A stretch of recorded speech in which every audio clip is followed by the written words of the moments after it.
اور ہم نے ہر انسان کی اعمال نامے کو بصورت کتاب اس کے گلے میں لٹکا دیا ہے، اور قیامت کے روز وہ کتاب اسے نکال دکھائیں گے جسے وہ کھلا ہوا دیکھے گا۔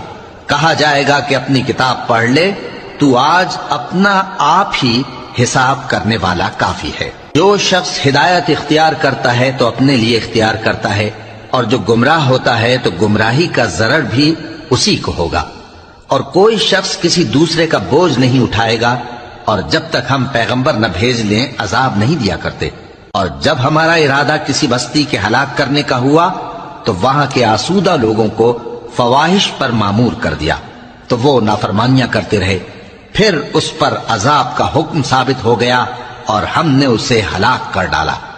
اور ہم نے نوح کے بعد بہت سی امتوں کو ہلاک کر ڈالا، اور تمہارا پروردگار اپنے بندوں کے گناہوں کو جاننے اور دیکھنے والا کافی ہے۔